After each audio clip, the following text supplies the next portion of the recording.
So in this problem, we're told that a box with an open top is to be constructed from a square piece of cardboard, 3 feet wide, by cutting out a square from each of the 4 corners and bending up the sides. Find the largest volume that such a box can have. And so let's just start with A and B. So what we want to do is basically draw a diagram to understand this problem better. And so let's do this by looking at C. So C says write an expression for the volume V in terms of both x and y. So let's try and label our diagram with x and y so we can find the volume. So it tells us that right here that let's use x to denote the length of the side of the square being cut out. So if these are our side of the squares, uh, this is going to be one side and this is going to be one side, and we can represent them by x because that's what they tell us to do. That means all of these sides here of the squares that we're cutting out are going to be denoted by x. And then it says y, let y denote the length of the base, so the base of our box that we're making. So if this is the base of our box, all the sides are going to be y. And so this is going to be our diagram, and we're going to use this in order to solve for C. So it says C, write an expression for the volume V in terms of both x and y. So we know that volume is going to be equal to length times width times height. And so let's try and find these but with x and y. So what is going to be the length of our box? So the length is just going to be the bottom right here. So either of these could be length and width. So length is going to be y, and then we're multiplying by our width. So if this is length, which is y, then this could be our width. So our length and width are basically just both y. And then what is our height? Well, if we fold this over, we can imagine us folding this over. So whatever this length is going to be our height. And if this is x, that means this is also going to be x. So basically our height is going to be equal to x. So our volume is going to be equal to y squared, or just y times x, which is just y squared times x. And so that's how we would represent C in terms of both x and y, our volume. So now let's move on to D. So it says use the given information to write an equation that relates the variables x and y. And so in order to do this, what you need to recognize here is that the length of our cardboard here is going to be equal to 3 feet. And so if this is 3 feet, how could we relate this using x and y? Well, we know that this right here plus this should be equal to 3. And so if this is x, this is y, and this is x, that means x plus y plus x equals 3. And we can basically just rewrite this as 2x plus y equals 3. Because if we just add this, it's going to be 2x, and then we add this, which is y, is going to be equal to 3. So we can relate the variables by 2x plus y equals 3. And so that's going to be the answer to part D. So let's do part E. So it says, use part D to write the volume as a function of only x. So basically what we want to do is just rewrite this using only x. And if we have these related, what we can do is just solve for y, and then it'll give us in terms of x, and we can plug it in. So let's solve this for y. So 2x plus y is equal to 3. If we minus 2x from both sides, we'll get y equals minus 2x plus 3. And all we got to do is just plug it into this, and we'll get this part right here. So if we plug that in, we'll get minus 2x plus 3 squared times x. So minus 2x plus 3 squared times x. So that's going to be the answer to this part right here. So now let's try and find V. So it says finish solving the problem by finding the largest volume that such a box can have.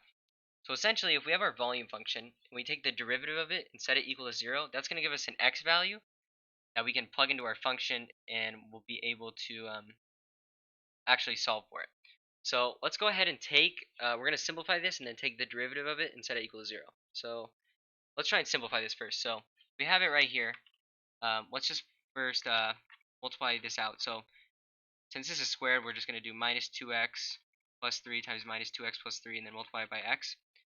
So minus 2x times minus 2x is going to be 4x squared. Then minus 2x times 3 is going to be minus 6x.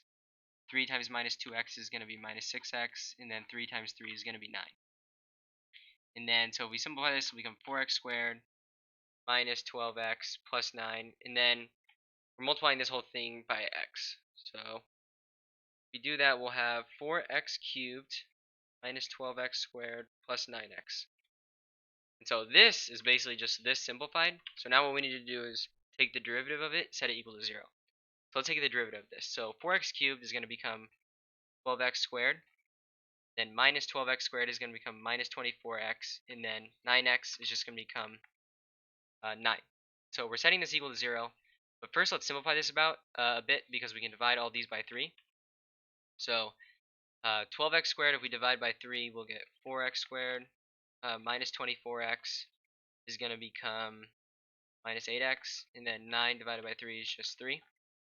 And so now let's set this equal to 0 and solve. So what we need to do is factor this. So what we need is 4 times 3 is 12. So we need two numbers that multiply to 12 that add to minus 8. And so those two numbers are minus 6 and 2. So now we can just rewrite this as 4x squared minus 6x minus 2x plus 3. And so now let's just factor this out a bit. So what we can do is we can factor out a minus, or we can factor out a 2x, I think. So if we factor out a 2x, we'll get 2x minus 3. And then if we factor out a minus 1 right here, we get minus 1, and then it'll become 2x minus 3. So basically, this whole thing just factors to 2x minus 1 times 2x minus 3. So let's just rewrite that right here. So what we want is this to be equal to 0. So what values make these 0? So this one that would make 0 is 1/2. So we have one value, which x equals 1/2. But we also have right here. And if we plug in 3 over 2, it would become 2 times 3 over 2, which would become 3. And 3 minus 3 is 0. So we have 1/2 and 3 over 2. But we have two values here. So we need to pick one. So what you can realize here is that 3 over 2 won't work. Because if, let's say, we plug in 3 over 2 for x in this equation, it would become 2 times 3 over 2, which would become 2 times 3, which is 6, divided by 2 is 3, so 3 plus y equals 3. And so that means y would be 0, but that doesn't make sense, because if we plug in y here, if y is 0, the volume would be 0. So that won't make sense, because we're trying to find the largest volume. So we know that 1/2 is going to be the x that we're going to use. So all we got to do is just plug in 1/2 here. And then that'll give us our volume. So if we go ahead and do that, let's just do it over here. I'll draw an arrow. So we'll have minus 2 times 1/2, which is just going to become minus 1. And then minus 1 plus 3 is just 2. So it's 2 squared times 1/2. So 2 times 2 is 4. And then we're timesing by 1/2, so we're just halving it. So it just becomes 2. So that means the volume, the maximum volume, or the largest volume that this box can have is going to be 2 feet cubed.